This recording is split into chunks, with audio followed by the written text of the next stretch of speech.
Bro, I was reading an article earlier on today about car hijackings in South Africa. Hijackings in South Africa. And to my shock, 70% of the victims of car hijackings in South Africa are women. Actually women. And it actually hit me with damn. You see lama hustling boyfriends when you see lama chitalawa who embrace ebutsotsini what amachobela, these hustling boyfriends amakutsumela when they already know that most women in South Africa don't pay attention to izinto smaller details. And this is where we actually come in, Tina, as a niggas that don't believe in ebutsotsini, niggas that don't believe in a crime harming another human being. We have a responsibility now to teach our women basic rules of surviving on the road. And I always emphasize this to my women. Basic rules. I always mention 3 rules, actually. 3 rules that can actually make you survive as a woman, especially if you are driving in South Africa.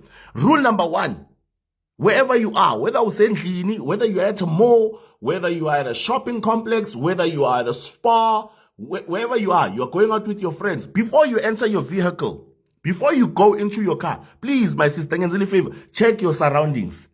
Check your surroundings.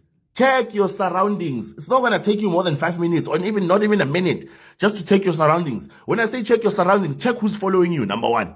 Is there anybody suspicious who's looking at you funny, who's following you? If not, check number 2. If you are parked in between 2 cars, those cars are the people occupying that vehicle. Are the gents occupying that vehicle? Check, even in front of you, check your surroundings. If you feel that there's somebody that you are not sure of, don't go into your car. Rather, dlula, uyosibhekisa something else out there. But if you feel that you are safe enough to go into your car, enter your vehicle, and the first thing you need to do is lock that door. Not play summer walker. Not look for your eyeliner. Not look for your lip gloss. Not check if Sizwe texted me. Not check if how much did I spend, or I need to check if the kids have eaten. Before you do anything, lock your doors. Press that button. You see that lock button either on your side or at the front, depending on which car you drive. Lock your car. After locking your car, then you can start and drive. And when you are driving, it doesn't end there. While you are driving, my sister, I know, Nina, the only time you use a mirror is to check if your lashes are the same size, or if your eyebrows are the same size, or if your brows are on fleek. Don't use your mirror just for your brows, my sister. Check your surroundings. Check if there's any car that is following you. Check it. Check that mirror.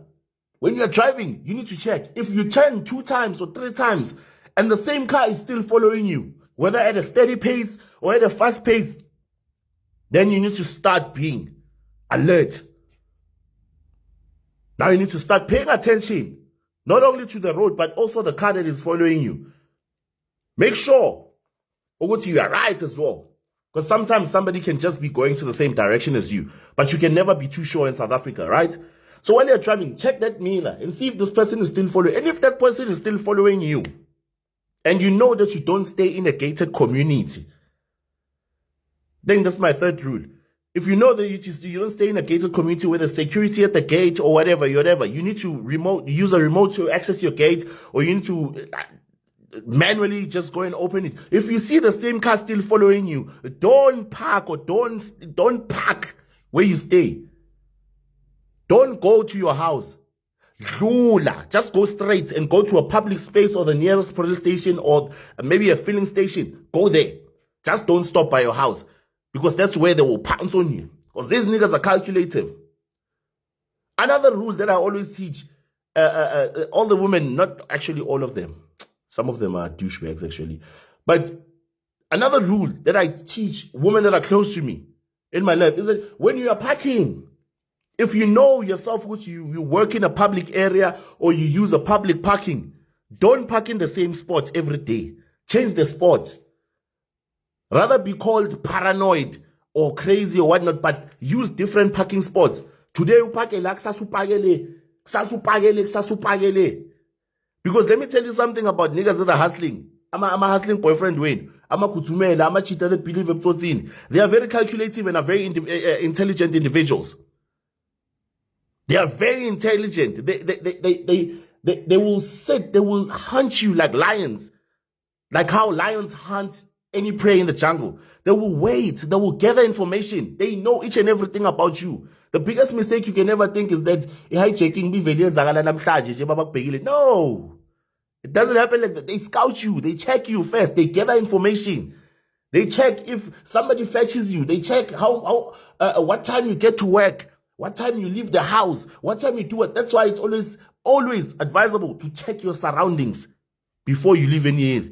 If you see there's a car parked nearby and there's niggas inside of the car and you want to come out of your driveway, rather don't go out. Don't open the gate.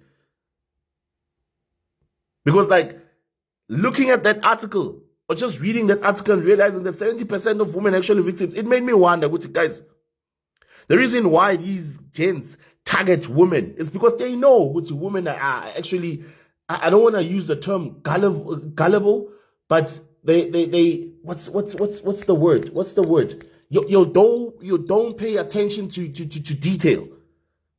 Most of the time, don't check isn't you know, because some of y'all is just vibes. But guys, take care of yourself. Let's start in. Take care of yourself. Ganyiwa.